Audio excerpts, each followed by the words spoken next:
Today, the UK Animal Shelter is now offering a how-to on stopping cat fights.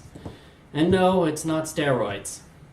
Also, the University of Texas is now allowing weapons on campus, as if they weren't already there. This and more on today's episode of The Morning Hustle!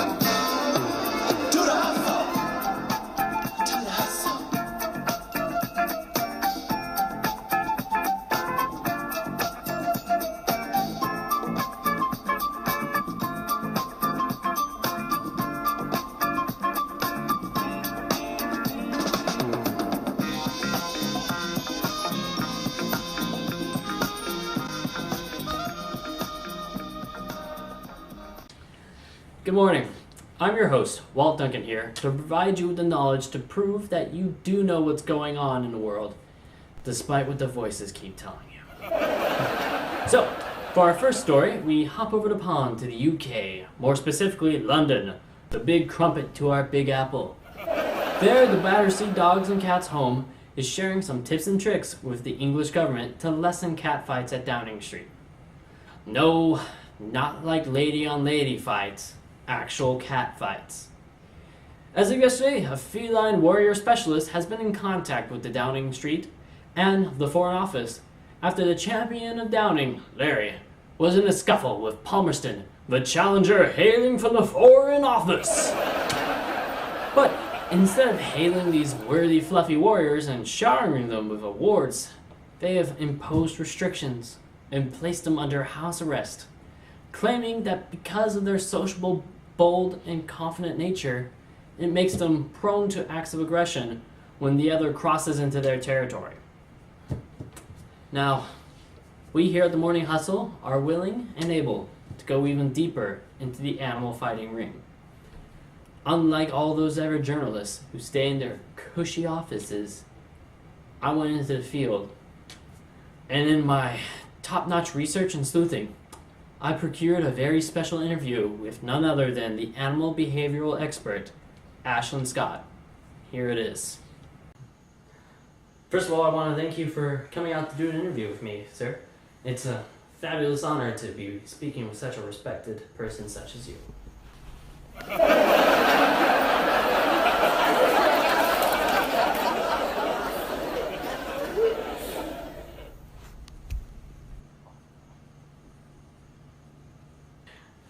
Well, my first question is, what do you think of this? What do you think of the cats fighting each other like this in London? Right,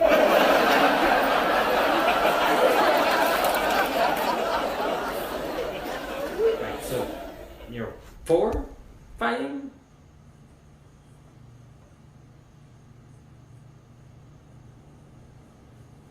But let me just get this clear. You don't do any fighting yourself either.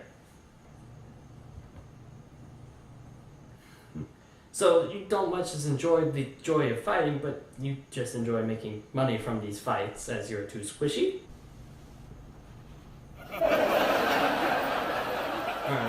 we're getting off track now. What do you think drives animals to fight each other in such ruthless manners? I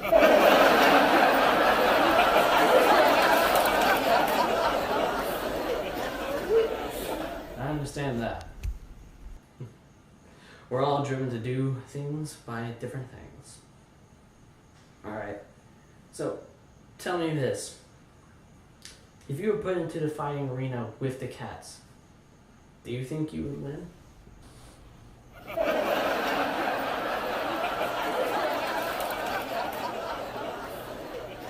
Bold words spoken by an even bolder animal. Back to you guys in the studio.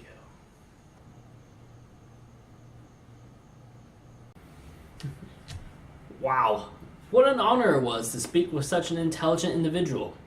Now, for our next story, this morning, the University of Texas has lifted its ban on weapons on campus. It was actually yesterday, but, I wrote it today. Now, concealed handgun license owners can carry their weapons into campus buildings, classrooms, and dorms. This also coincidentally marks the 50-year anniversary of the tragic mass shooting at the Texas Clock Tower. This new law makes Texas one of the few states that allow concealed carries on college campuses. Texas has allowed weapons to be concealed for 20 years, and guns rights advocates believe it's important to be protecting our right to bear arms. And they also believe it's essential to have this method of self-defense, in case of campus violence like the 1966 UT shootings and the 2007 shootings at Virginia Tech.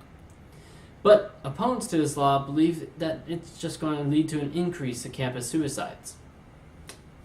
Now, let's move away from the sad part of this news, more into good news.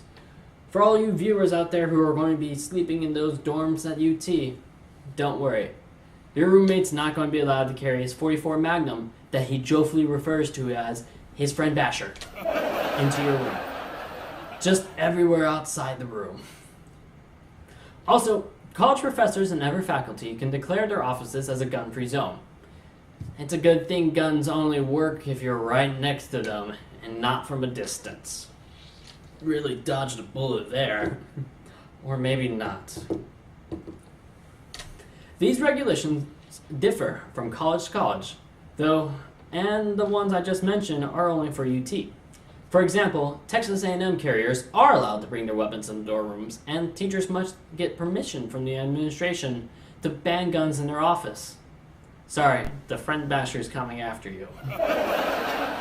No, this new law hasn't made it legal to carry weapons anywhere people want, as they are still not allowed in hospitals and sporting events though. Woo! That would be messy.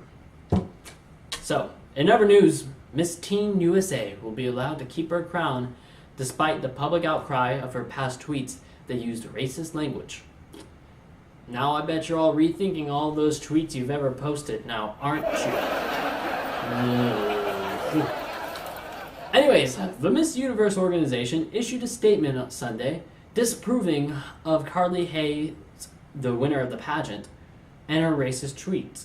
But they've also decided to acknowledge and support her growth. She was crowned Saturday night in Las Vegas, and after that, Twitter users found the tweets containing the N-word and dating back to 2013 and 2014. But pageant officials have also referenced an apology she posted on Twitter and Instagram saying, "I'm sorry, I was going through a rough time, like totally." Which, if you translate that to adult speak, she was dumb. I mean, that's just my speculation, as I was never a child or a teen. I'm an incarnation of the YouTube gods placed on this channel to tell you news. So, speaking of which, our next story ends today on a more happier note, as a skydiver makes a 25,000-foot jump without a parachute, and he survived. Luke Atkins jumped out of a plane Saturday in a monumental stunt that was broadcast on Fox.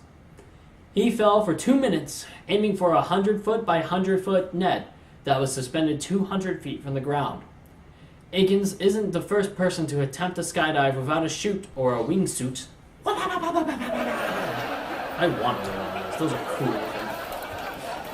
And while others have done chuteless dives, they ultimately either grab a partner or put it on a chute while they're falling. Pfft, what babies. Now, with the aid of GPS and lights, he plunged into the net and climbed out unscathed. He later posted on the Book of Face, "We did and cannot thank everyone enough for the support. My vision was always proper preparation, and that if you train right, you can make anything happen. Thank you." This goes to show what incredible things that the human race can accomplish if we just set our minds to it. Now do it again, do it again, do it again! Guys, this brings us to an end of today's episode, and as promised, here are the results from yesterday's Twitter poll for our segment Crazy or Not Crazy, with the subject being, should Satanists be allowed to have after-school clubs? If you want to hear that story, check out yesterday's video. Now, we thank all participants to the poll, and sadly, I must leave you for today. No. Shh. I'll be fine. But I wish you all a good day, and you guys, don't hustle too hard.